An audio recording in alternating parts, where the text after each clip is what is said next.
안녕하세요. 머리도도사 모토리입니다. 오늘은 성공하는 헤어 디자이너의 특징 7가지에 대해서 알아보도록 하겠습니다. 모두 집중해주세요. 첫째, 안 좋은 일이 있더라도 절대 겉으로 티가 나지 않는다. 사람은 그때그때 상황에 따라서 감정 기복이 생깁니다.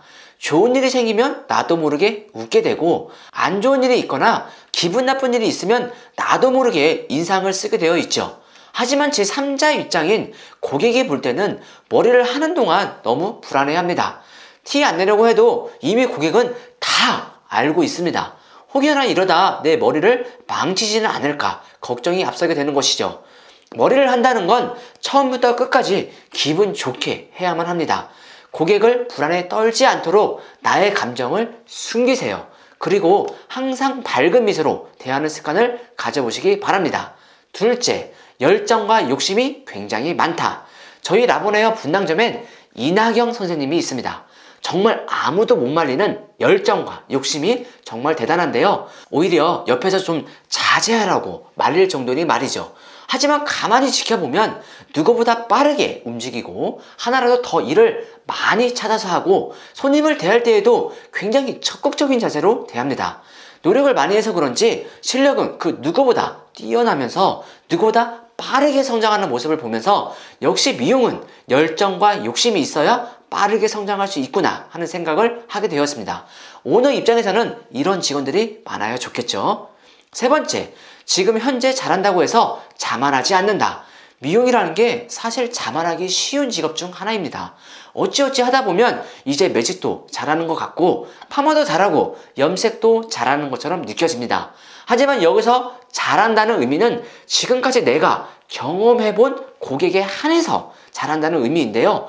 고객님의 모발 조건과 특징, 그리고 정말 다양한 성향을 갖고 있는 고객들을 만나보면서 여러 가지 변수들이 참 많습니다.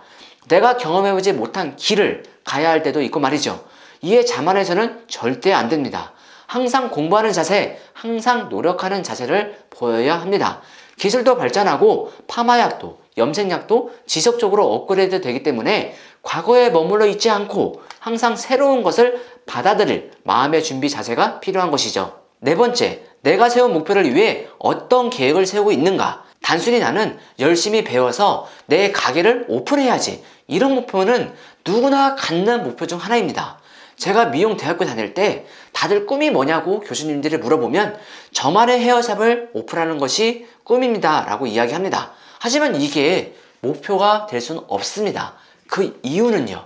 샵만 차리면 되나요?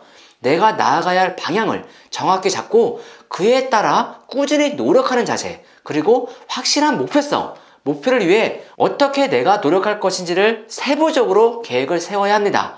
목표에 도달하기 위해서는 반드시 과정이라는 것이 필요하기 때문이죠.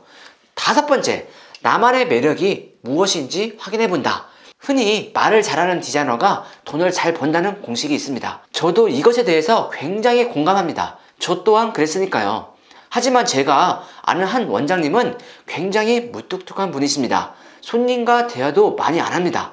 그런데 무뚝한 것이 또 매력이 되더라고요. 가끔씩 꼭 필요한 말만 하게 되는데 정말 무뚝뚝한 사람이 손님 물었담요 필요하신가요? 지금 실내가 건조한데 따뜻한 차 한 잔 드릴까요? 이런 작은 배려 한마디가 고객에게는 굉장히 나에 대해서 관심을 가져주고 있구나 하는 표현으로 느끼게 되는 것이죠. 나는 정말 말을 못해. 나는 내성적이야. 이런 건 모두 핑계입니다. 자기만의 매력을 찾아야 하는 것이죠. 남들이 모두 저렇게 한다고 해서 나까지 그렇게 할 필요는 전혀 없습니다. 여섯 번째, 진실성이 있어야 합니다. 미용실은 어쩔 수 없이 상업성을 띠게 되어 있습니다. 당연히 돈을 벌자고 하는 일이니까요. 하지만 이것이 과했을 때는 오히려 화가 됩니다. 정말 진실성 있게 내 모발을 진단해주고 그에 맞게 필요한 것을 솔직하게 이야기하는 거랑 마치 옵션을 추가하듯이 말하는 것은 하늘과 땅 차이입니다. 진실성 있게 이야기하면 고객 또한 수긍하게 되고 그 말에 공감하게 됩니다. 일곱 번째, 정말 머리에 미쳐 있어야 합니다. 잠을 잘 때에도 밥을 먹을 때에도 오늘 하루 내가 한 머리를 되돌아보면서 부족했던 점은 무엇인지, 앞으로 어떻게 해야겠다는 다짐이라든지 항상 머리만 생각합니다. 정말 이런 사람은 성공을 안 할래야 안 할 수가 없는 것이죠. 저 또한 회식 자리에서도 친구를 만나면서도 항상 이 머리 얘기만 합니다. 직원들도 회식 자리에서만큼은 머리 얘기는 그만하세요 대표님 라고 할 정도로 항상 제 머릿속에는 머리를 어떻게 해야 예쁘게 그리고 만족스럽게 할 수 있을까만 생각합니다. 지금까지 성공하는 헤어 디자이너의 특징 7가지에 대해서 알아봤습니다. 저의 지극히 주관적인 생각입니다만 여러분들께 도움이 되셨으면 좋겠습니다. 지금까지 머리도도사 모토리였고요. 다음에도 알찬 정보로 찾아뵙겠습니다. 감사합니다.